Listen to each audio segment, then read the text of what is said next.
मित्रों, क्या आपने भगवान विष्णु जी के वराह अवतार की कहानी सुनी है? हिंदू धर्म ग्रंथ श्रीमद् भागवत में सृष्टि आरंभ के विषय में एक कथा है। इसमें बताया गया है कि भगवान विष्णु ने वराह अवतार धारण करके पृथ्वी को समुद्र से निकाला था, जिसे हिरण्याक्ष नामक राक्षस ने समुद्र में छिपाया था। बहुत से लोग इस कथा को दंत कथा अर्थात मनगढ़ंत कथा मानते हैं। सभी सोचते हैं कि यह कथा अच्छी तो है, लेकिन जो समुद्र धरती पर ही है उसी में पृथ्वी को कैसे छुपाया जा सकता है। परंतु मित्रों, जो लोग ऐसा कहते हैं वे वास्तव में ना तो किसी धर्म ग्रंथ को पढ़ते हैं और ना ही उन्हें अपने धर्म ग्रंथों में छिपे विज्ञान का पता है। हिंदू धर्म ग्रंथों में कोई भी उल्लेख बिना किसी कारण के नहीं है। हिंदू धर्म ग्रंथों में वह विज्ञान भरा पड़ा है जिस पर नासा के वैज्ञानिक भी रिसर्च करते रहते हैं। मित्रों, जो लोग हिंदू धर्म ग्रंथों को मात्र मनोरंजन अथवा मिथक कहानियों की पुस्तक मानते हैं, उन्हें ये वीडियो जरूर देखनी चाहिए, क्योंकि आज हम प्रमाण सहित आपको कुछ ऐसा बताने वाले हैं जिसको जानकर आप भी हैरान रह जाएंगे। आज हम आपको बताएंगे कि हिरण्याक्ष ने पृथ्वी को कहां और किस समुद्र में छिपाया था, वो भी प्रमाणों के साथ।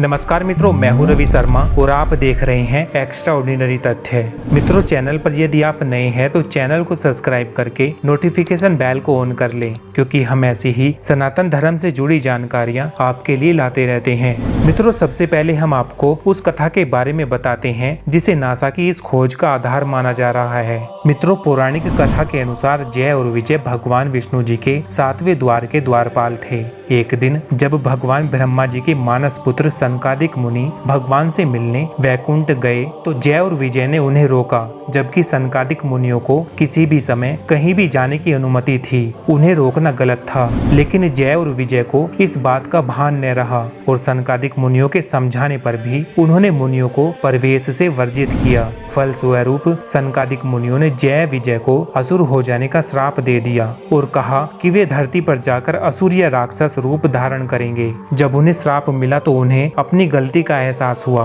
और उन्होंने क्षमा मांगी और भगवान जी से ये वरदान मांगा कि हमारा उत्थान आपके हाथों ही हो, जिसे करुणा निधान भगवान विष्णु जी ने स्वीकार कर लिया। जय और विजय वैकुंठ से गिरकर दक्ष प्रजापति की पुत्री और दैत्य माता दिति के गर्भ में आ गए।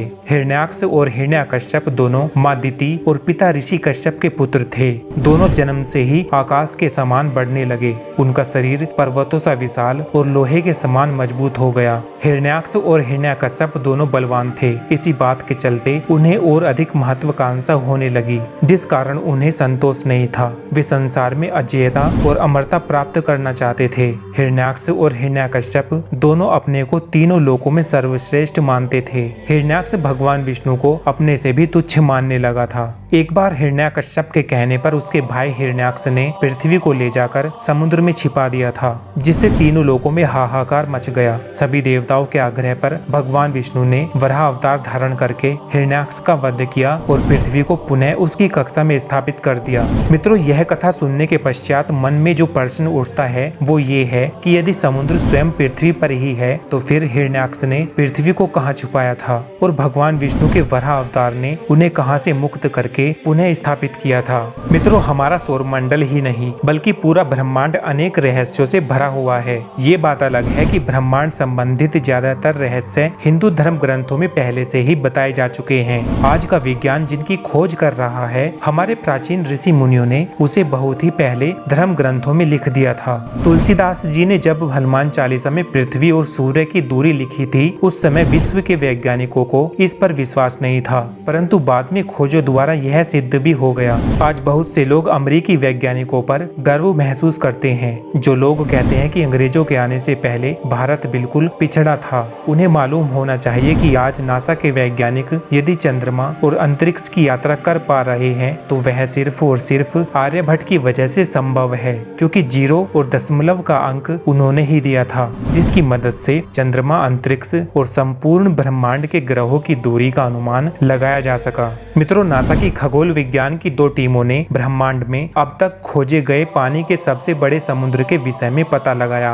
जो पृथ्वी से लगभग 12 बिलियन प्रकाश वर्ष दूर थी। मित्रों, जब नासा को ये पता चला कि हिंदू धर्म ग्रंथों में ऐसी किसी घटना का वर्णन आता है जिसमें पृथ्वी को किसी समुद्र में छिपा दिया जाता है, तो ये बात उनके लिए भी बेहद आश्चर्यजनक थी। तब नासा के वैज्ञानिकों ने इस पर अध्ययन करना शुरू किया और लगातार काफी अध्ययन करने के पश्चात नासा की 2 टीमों को ब्रह्मांड में पानी के सबसे बड़े समुद्र के विषय में पता चला, जो पृथ्वी से लगभग 12 बिलियन प्रकाश वर्ष की दूरी पर है और समुद्र का पानी पृथ्वी से 140 अरब गुना पानी के बराबर है। जिसके बाद वैज्ञानिक ये अंदाजा लगा रहे हैं कि ये वही समुद्र हो सकता है जिसमें हिरण्याक्ष राक्षस ने पृथ्वी को छिपाया होगा, जिसे भगवान विष्णु ने वराह रूप धारण करके पृथ्वी को इस समुद्र से निकालकर उसकी कक्षा में स्थापित किया होगा। मित्रों, कुछ वैज्ञानिकों का ये भी मानना है कि हिंदू धर्म ग्रंथों में जिसे भव सागर कहा गया है वो सागर यही है, क्योंकि हिंदू शास्त्रों में भव सागर का जो वर्णन किया गया है वह कुछ इसी प्रकार का है। इसके अलावा यह एक और बात की ओर इंगित करता है कि यह पानी ब्रह्मांड में हमेशा से व्याप्त है, यहाँ तक कि ब्रह्मांड के बनने से भी पहले से।